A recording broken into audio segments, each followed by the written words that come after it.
మీ business ఏదైనా మీ ఊర్లో promotion చేయాలంటే అది సుమన్ టీవీతోనే సాధ్యం. ఇప్పుడే సంప్రదించండి. 2 తోటల మీద కూర్చొని 6 మనుషులు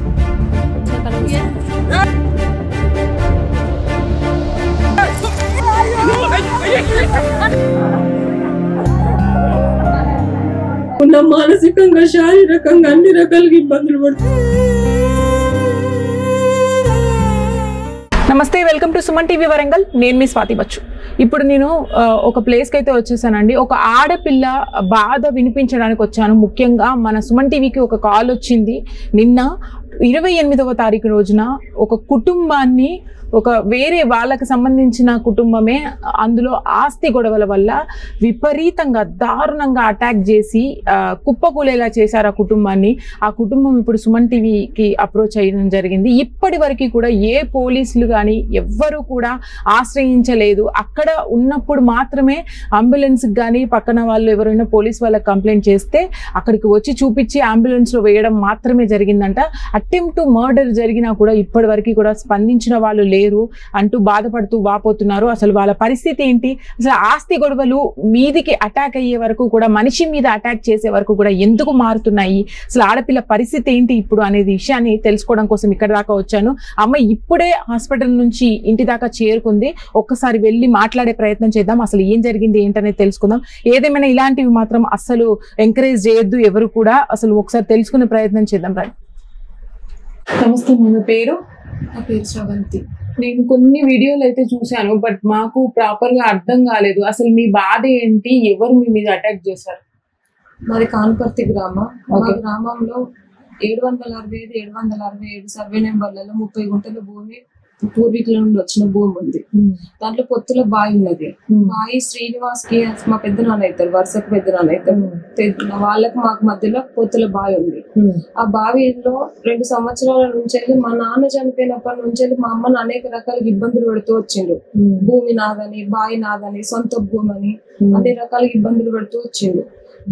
2 సంవత్సరాల నుండి మరీ విపరీతమైన చర్యలు చేస్తూ బావి మీదకి వెళ్తే కరెంట్ షాక్ పెట్టడాలు, కొట్టడాలు ఇలాంటివన్నీ చేస్తూ వచ్చిండ్రు. దగ్గరలో ఉన్న కమలాపూర్ పిఎస్ లో కంప్లైంట్ ఇచ్చినాం. 15 నెలల నుంచి నాకు ఎటువంటి న్యాయం జరగలేదు పిఎస్ లో. సార్ ఇట్లా జరుగుతుంది, సార్ ఇలా జరుగుతుందని ఎన్ని కంప్లైంట్ ఇచ్చినా డిస్పోజల్ కేసు ఈవో గొప్ప చెప్తున్నా, మాకేం సంబంధమే లేదు అన్నట్టు వివరించిండు. ఫస్ట్ పెద్ద మనుషులలో పంచాయతీ చేసుకోమని చెప్పిళ్ళు ఒక మాట.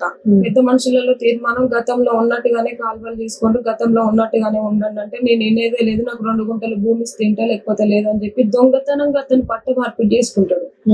2003, 2004, 5, 6లో మా నాన్న పేరు మీద 20 గుంటల భూమి ఉంది. అతని పేరు మీద ఒక 2 గుంటల భూమి ఉంటది కేవలం. దాన్ని 2007-8 సంవత్సరంలో 2ని 20గా 20ని 2గా మార్చుకొని అతను పట్ట తీసుకుంటాడు. మళ్ళీ కొద్ది రోజుల తర్వాత అతని పలుకుబడి అతనంతా ఉపయోగించి నాకు 9 గుంటలు మళ్ళీ యాడ్ చేసి 11 నాకు గాని 11 అతనికి గాని తీసుకున్నాడు. దాని ప్రకారం భూమి పట్ట వచ్చింది. అయితే 11 గుంటలు 20 గుంటల కాస్ట్కున్నాము, 11 గుంటలు మాత్రమే పట్టకు వచ్చింది. మిగిలిన 9 గుంటలు మీరు ఇవ్వాలి కదా అని చెప్పి మేము అడిగిన సందర్భంలో గతంలో కూడా మా నాన్నగారు ఉన్నప్పుడు జరిగితే భూమి నువ్వే దున్నుకుంటాను కదరా, నేనేమన్నా చేసుకుంటున్నాను అని అంటే సరే ఏమైతుందిలే అన్న దగ్గరే ఉన్నది కదా అని ఊరుకున్నాము. తర్వాత ఏమైంది, పట్ట ఎవరికుంటే భూమి వాళ్ళదే అన్నట్టు అయిపోయి భూమి నాది 9 గుంటలు ఇస్తేనే ఇవ్వాలి, లేదు అని అంటే నేను చంపుతా పొడుస్తా అని ఇంటి మీదకి వచ్చి గతంలో కొట్టిన దానికి సార్ సిఐ గారికి కంప్లైంట్ ఇచ్చినాము. అంటే ఈ టైంలో ఎప్పుడైనా కలెక్టర్ ని కలవడం చేశాను. ఎంఆర్ఓ గారిని, కలెక్టర్ గారిని, ఆర్డీఓ గారిని, డిఆర్ఓ గారికి అందరికి కంప్లైంట్స్ పెడుతూ వచ్చినాము. దానికి సంబంధించిన ఆర్టీఐ అప్లికేషన్ ఫామ్స్ తీసుకొని ఎక్కడ జరిగింది, దీన్ని తప్పిదం ఎవరు చేశారని చెప్పి ఇస్తే నా దగ్గర ఎటువంటి సమాధానం లేదు, మా దగ్గర ఎటువంటి ఆధారాలు రికార్డ్ రూమ్ లో వెతికినా లభిస్తలేవు అని చెప్పి నాకు సమాచార హక్కు కింద మేము ఇచ్చారు. తర్వాత నేను ఇక్కడ అయితే లేదని చెప్పి కలెక్టర్ గారికి వెళ్తే ప్రావీణ్య మేడం సమక్షంలో మేడం గారు, ఆర్డీఓ రమేష్ రాథోడ్ గారు ఇద్దరు కలిసి ఎంఆర్ఓకి కాల్ చేసి రికార్డ్ కరెక్షన్ ఉన్న వాస్తవమే కదా కనిపిస్తుంది, 02నే కొట్టేసి దిద్దినట్టుంది కదా, దీనికి సంబంధించిన దాని గురించి అతనికి నోటీస్ ఇవ్వమని చెప్పింది. 2 నోటీసులు ఇచ్చిండు. నీ కొనుగోలు ఎక్కడి నుంచి కొనుగోలు చేసినావు, దానికి సంబంధించిన పేపర్లు ఏంటో తీసుకొని రమ్మని చెప్పి మెమోలు ఇస్తే అతను స్పందించలే. 2 మెమోలకి కూడా నేను హాజరైనా అతను కాలేదు.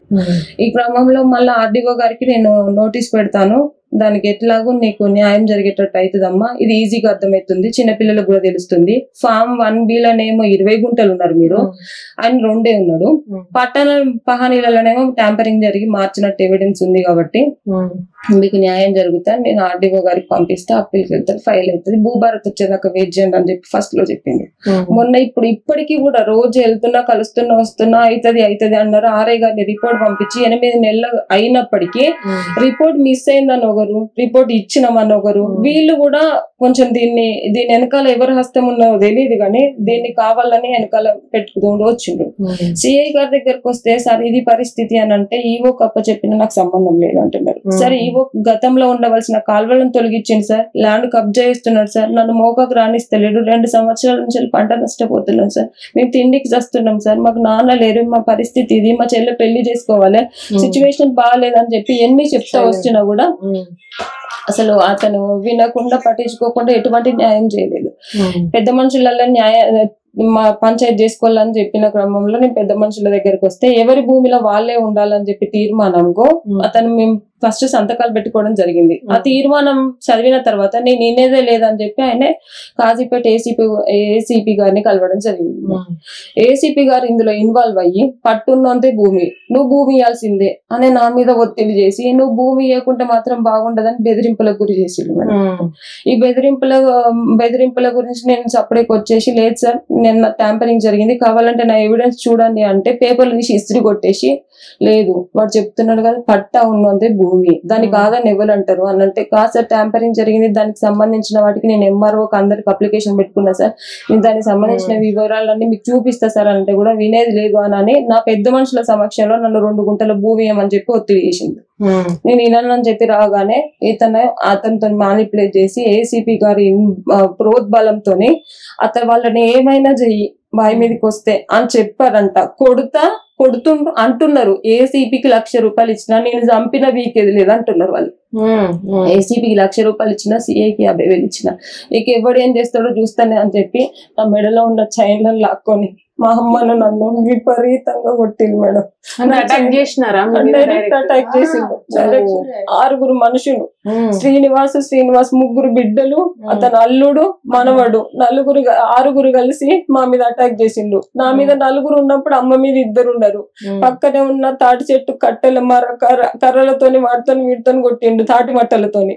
ఇక పైనేసి గుద్దిన తర్వాత ఇక నేను కాన్షియస్ లో లేకుండా పోతున్నా. నా ఫోన్ తీసుకొని చైన్ తీసుకుంటా అంటే చైన్ ఆగబెట్టుకునే క్రమంలో సగం తెగిపోతే కొరికి మరి చైన్ తీసుకొని తొడల మీద కూర్చొని గిచ్చి గిల్లి మొత్తం తొక్కు వేసి నలిపేసింది మేడం.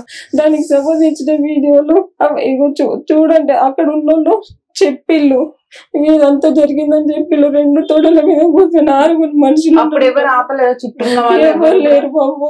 అయ్యో అని మొత్తుకున్నా కూడా వాళ్ళు ఎవరు ఏం చేయలేదు. తర్వాత లాస్ట్ కు అతను దేవుళ్ళలాగా వచ్చి అయ్యో పొలం చంపుతున్నారే అని చెప్పి తీసుకొని వస్తే నువ్వు రావద్దు, నువ్వు వస్తే మాత్రం బాగుండదు అని చెప్పి అతన్ని అక్కడ ఆపడం జరిగితే కూడా సత్తంటే సుత్తమా బాబా అని ఆయన వచ్చి లేవట్టుకుపోయి రోడ్డు మీద పడేసిండు.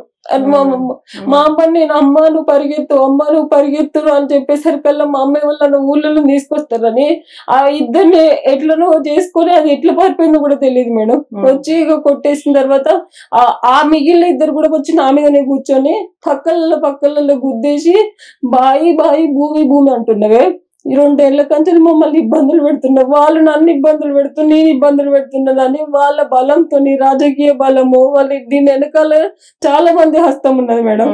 వాళ్ళ హస్తాలతో కావాలని నన్ను కొట్టడం చేయడం గుద్దడం చంపిన అడిగేటోళ్ళు లేరు అని పీకని విసికి నా చైన్లు లాక్కొని నా ఉంగరాలు తీసుకొని నా ఫోన్లో లాక్కొని వీడియో తీస్తున్నాం. ఆ వీడియో అని కొంతవరకు వీడియో రికార్డ్ చేయగలిగినాము. ఆ రికార్డ్ అవుతుంది. ఆ వీడియోని తీసుకొని నా మీద దాడి చేసిండు. నేను కాన్షియస్ లో లేకుండా పోయినప్పుడు ఇంకేం చేస్తారో చూద్దాం అని అంటే అతను తీసుకొచ్చి రోడ్డు మీద వేసిండు. ఇది చూడడానికి ఎవరు నాకు న్యాయం జరగట్లేదు. నేను ఇప్పటి వరకు హాస్పిటల్ నుండి ఇటే వచ్చేసిన డైరెక్ట్ ఎంజిఎంకి వచ్చేసిన. వాళ్ళంటే ఎస్ఐ వాళ్ళకి కాల్ చేస్తే ఎస్ఐ గారు వచ్చిళ్ళు, ఫీల్డ్ ఎంక్వైరీ చేశారు. ఎవరైనా సాక్ష్యం ఉన్నదా అంటే ఎత్తుకొచ్చిన ఆయన చెప్పిండు, నిజమే సార్ పొల్లో 2 దెబ్బలు అయితే చచ్చిపోతుండే, తీసుకొచ్చి రోడ్డు మీద వేసిన, రావద్దు అన్నారు. అంటే మరి బంగారం పోయిందంటున్నారు, నిజమేనా అంటే పోయేటప్పుడు బంగారం ఉన్నది మేము చూస్తూనే ఉన్నాం, వచ్చేటప్పుడు లేదు, శ్రీనివాస్ చేతిలో ఉన్నది బంగారం అని చెప్పిండు.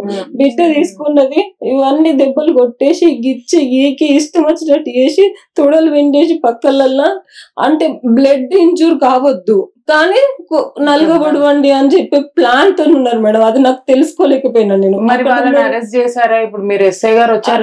లేదు, ఏం లేదు. నా దగ్గరికి ఒకరిని పంపించి దాని మీద నేను కాన్షియస్ లో లేని వీల్ చైర్ లో ఉన్న పరిస్థితులలో మనం అంటూ ఒక కంప్లైంట్ ఇవ్వాలి కాబట్టి ఫస్ట్ ఒక కంప్లైంట్ ఇవ్వాలని చెప్పి ఒక సంతకం పెట్టించుకొని, అంటే ఇది కంప్లైంట్ కాదు, ఎఫ్ఐఆర్ కాదు, కేవలం నువ్వు నీ మీద దాడి జరిగింది అనే విషయం పోలీసులకు తెలియపరచడం కోసం అనే సార్ వాళ్ళు తీసుకురమ్మన్నారని సంతకం పెట్టించుకొని పోయి దాని మీదనే ఎఫ్ఐఆర్ తోపులాటలో చైన్ పోయిందని ఎవరు మీ దగ్గరకు సంతకం పెట్టించుకోవడం ఊళ్ళో కథని పంపించారు. విషయం పంపించిండు, ఒక శ్రీకాంత్ అనే ఒక అబ్బాయిని పంపించిండు. ఆయన పంపించినారు, మీకు తెలియదా మరి వాళ్ళు పంపించారని?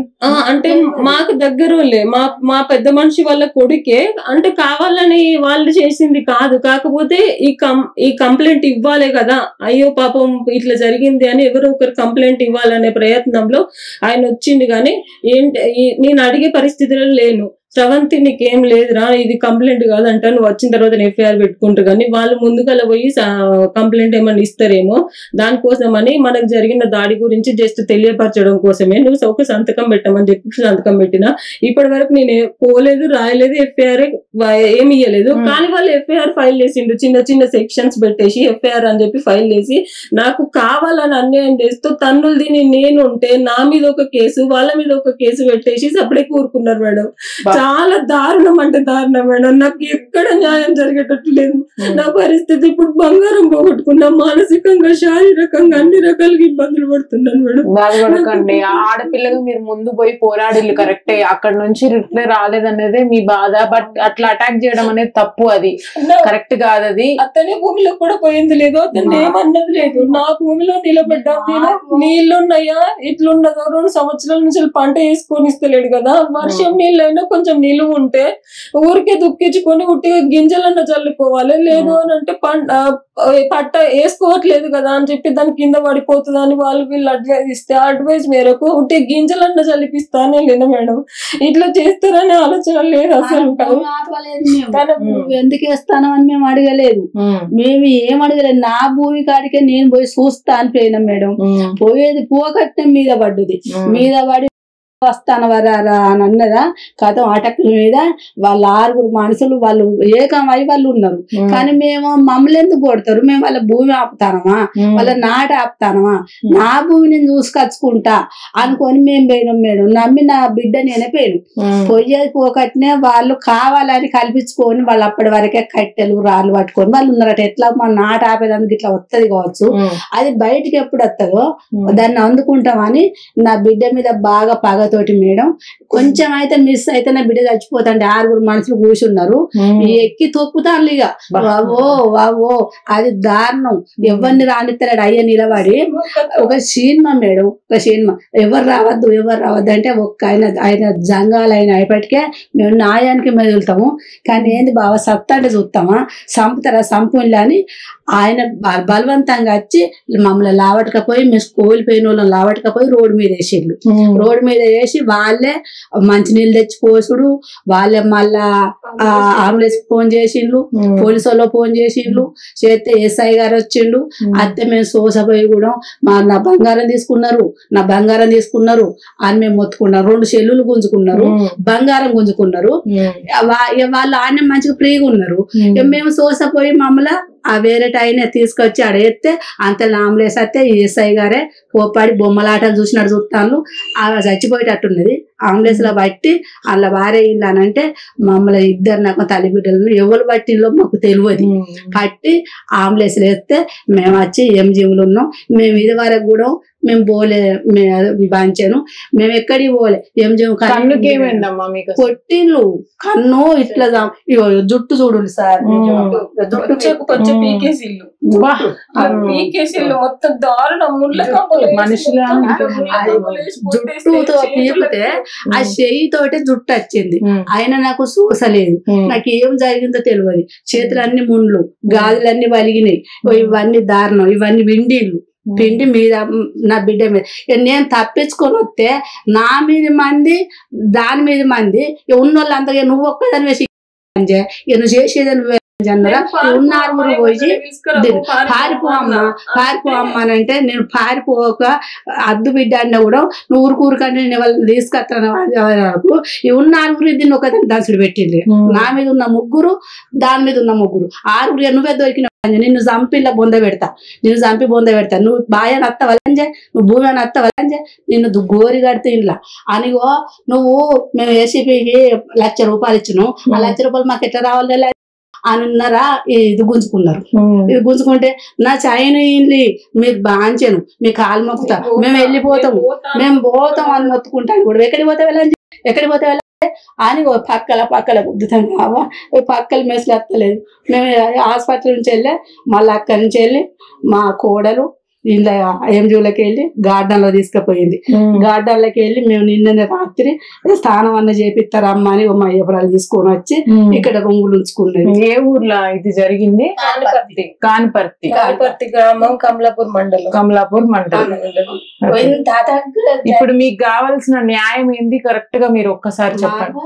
కావాల్సిన న్యాయం మాది బంగారం మీద నా భూమి మీదకి రానిత్తలేడు. నా భూమి బటికి బీడు ఉంటుంది, పొత్తుల బావి మీదకి నాదే సంతం అని అంటాడు. నాకు ఎందుకంటే మొగ దిక్కు లేక నా భర్త చచ్చిపోయాడు. నాకు 2 బిడ్డలు, ఈమె పెద్ద బిడ్డ, ఇంకా చిన్న బిడ్డ పెళ్లికి ఉన్నది మేడం బాంచాను. ఆ చిన్న బిడ్డ పెళ్లి చేసుకోవాలి. పట్ట అయితేనే ఎవరన్నా కొంటారు కదా భూమి, పట్ట చేయరాదు పెద్ద నాన్న అని అడిగింది. అడిగినందుకు 1.5 సంవత్సరంన్నర సంది మమ్మల్ని చిత్రగింతలు పెట్టుడు, కరెంట్ షాక్ పెట్టుడు, ఇదివరకు ఇంటి మీదకి వచ్చి ఒకసారి కొట్టిపోయిండు. ఇక మొన్న అవి ఇట్లనన్నా బాయికాడి కన్నా పోయి చూసేద్దాం, మరి వాన పడ్డది కదా, నీళ్లు ఉన్నాయా లేవా అని పోయినాం మేడం. పోకటిని అందుకొని మమ్మల్ని అది చేస్తాను. మాకు ఎక్కడ న్యాయం జరుగుతలేదు బాగా, మీరన్నా మాకు న్యాయం చేయండి. మా బట్ట మాకు అప్పగించి, మా భూమిని మాకు అప్పగించి, మా బంగారం మాకు ఇస్తే చేసి మాకు న్యాయం చేయండి. ఇది అందరికి ఎవరిది ఎంతవరకు చేరని ఉండదు అంతవరకు చేసి, దిక్కులేని వాళ్ళకు దేవుడే దిక్కుడు అనండి. మీరే సోషల్ మీడియా మిత్రులందరికీ మీరు తెలియజేయలేదు. నాకు తగు న్యాయం చేసి ఏసీబీ గారు, సిఐ గారు చేసిన దాని వల్ల ఇంత దూరం వచ్చింది. 100% దీని వెనకాల వీళ్ళే ఉన్నారు. ఏసీబీ చెయ్యమని చెప్తే 1,00,000 రూపాయలు ఇచ్చి చేపించిన అని చెప్పి ఆమె కొడతా చెప్పింది. ఆమె అంటారు నా బంగారం తీసుకున్నది, దాని కింద నీ బంగారం ఉంటదన్న 5 తులాల బంగారం పోయి పోగొట్టుకున్నా, నా ప్రాణం పోయే పరిస్థితి తీసుకొచ్చుకున్నా. నాకు ఒక కొడుకు, నా ప్రాణం పోతే నా కొడుకు పరిస్థితి ఏంటి? నాకు ఎవరు చూడాలి? మా నాన్న లేరు, నాకు ఎవరు లేదు, నాకు దిక్కు లేదు. నా భర్త ఉన్నాడు కానీ ఇంటి దగ్గర ఉన్నారు. అప్పుడు నేను మా అమ్మ చూడడానికని వెళ్ళిన, అంటే మాది ఇక్కడ హన్మకొండనే కానీ అమ్మ వాళ్ళకి అక్కడ గొడవలు జరుగుతున్నాయని నేను అక్కడే ఉండి చూస్తున్నా వాళ్ళను. ఎవరు చేస్తారు? మా చెల్లి చిన్నదే, ఇంటర్ అయిపోయింది, 18 ఏళ్ళ పిల్ల, దానికి ఏం తెలియదు కదా, అది కాలేజీ పోతే వస్తున్నది. ఎవరు చేయాలి న్యాయం అని చెప్పి పెద్ద మనుషుల చుట్టూ వాళ్ళతో వీళ్ళతో తిరుగుకుంటా చేసుకుంటా 2 సంవత్సరాల నుంచి తిరగని స్టేషన్ లేదు, పట్టని కాల్ లేదు, పట్టని ఆఫీసర్ లేదు. ఏమైంది సార్ అంటే ఆడికి పోంటారు, ఏమైంది మేడం అంటే ఈడికి పోమంటారు. ఒక్క న్యాయం చేస్తలేరు. నేనేదో దొంగనైనట్టు, నన్ను ఏదో చేసినట్టు, ఎక్కడికి వెళ్ళినా కూడా అదే తెలివి కలదు కదా, అదే చేస్తది అని ఏదో ఒక నిందేస్తూ ఏదో చేస్తూ ఇష్టం వచ్చినట్టు మాట్లాడుకుంటూ వస్తున్నాడు. నా కొడుకు అన్యాయం జరిగే పరిస్థితి వచ్చింది మేడం. ఒక్క గుద్దు ఎక్కువ అయ్యేది ఉంటే నేను ప్రాణం పోయే పరిస్థితి. అందులో తొక్కేసిళ్ళు. మీకు దానికి సంబంధించిన ఫోటోలు, వీడియోలు అన్ని పంపిస్తాను. రైట్, విన్నారు కదండి. కనిపర్తి గ్రామం, కమలాపూర్ మండలం అంట వీళ్ళది. ఇప్పటిదాకా ఆడపిల్ల బాధనైతే మీ ముందు వెలువరుచుకుంది. అసలు ఏం జరుగుతుంది మనకి సమాజంలో? అసలు ఎక్కడికి వెళ్తున్నాం మనము? ఆడపిల్లల మీద అటాక్ జరగడం ఏంటి? భూమి పంచాయితో ఇంకొకటో ఏదైనా కూడా పోలీస్ స్టేషన్స్ ఉన్నాయి, అలాగే న్యాయం కోసం కోర్టులు ఉన్నాయి. అలాంటి విషయాలలో కూడా అసలు న్యాయం జరగకపోగా మళ్ళీ ఇప్పుడు ఈ ఆడపిల్ల మీద తిరిగి మళ్ళీ అటాక్ జరగడం, అలాగే వాళ్ళ మీద ఉన్న బంగారాన్ని మొత్తం కూడా గుంజుకోవడం, అసలు ఇంత బాధ్యతారహితంగా ఎవరున్నారు? అసలు ఎవరు చూస్తూ ఉన్న వాళ్ళు పట్టించుకోకపోవడం ఏంటి? అక్కడ జరుగుతున్న అంత పెద్ద ఘోరాన్ని కూడా ఖండించడానికి ఎవరు లేకపోవడం ఒక బాధ అయితే, అసలు వీళ్ళ పరిస్థితి చూస్తే, వీళ్ళ కుటుంబం పరిస్థితి చూస్తే ఇంత దారుణంకి రావడం అనేది ఇంకొక బాధ అని చెప్పొచ్చు. మరి దీని మీద న్యాయానికి స్పందించాలి. మీరు కూడా సోషల్ మీడియాలో ఇలాంటి వార్తల్ని ముందుకు తీసుకెళ్లే ప్రతి ఒక్కరికి నేను చెప్తున్నాను, ఇట్లాంటివి మళ్ళీ జరగకుండా మనం పోరాడదాము. ఈ అమ్మాయికి న్యాయం జరిగి తీరాల్సిందే. పోలీసులు దయచేసి ఈ వీడియో మీద రియాక్ట్ అవ్వండి. వీళ్ళకి జరగాల్సిన న్యాయాన్ని మీరు దగ్గరుండి జరిపించాలని మేము కూడా మనస్ఫూర్తిగా సుమన్ టీవీ ద్వారా కోరుకుంటున్నాం. వాళ్ళకి సంబంధించిన వీడియోలు కానీ అటాక్ జరిగినప్పుడు ఏదైతే ఉన్నాయో ప్రూఫ్స్ అన్ని కూడా మేము పొందుపరచడం జరుగుతుంది. ప్లీజ్ గమనించండి. దీన్ని మొత్తం కూడా ఇలాంటి వాటిని అరికట్టే ప్రయత్నంగా ఈ వీడియో పూర్వకంగానే మనం తొలి అడుగు వేద్దాం. వీళ్ళకి జరగాల్సిన న్యాయం, అలాగే వీళ్ళకి రావాల్సిన భూమి, వీళ్ళ ఒంటి మీద ఉన్న బంగారాన్ని వీరి దాకా చేర్చేదాకా ఈ ప్రయాణం కొనసాగాలని నేను కూడా మనస్ఫూర్తిగా కోరుతున్నాను. 2 తోటల మీద 4 మనుషులు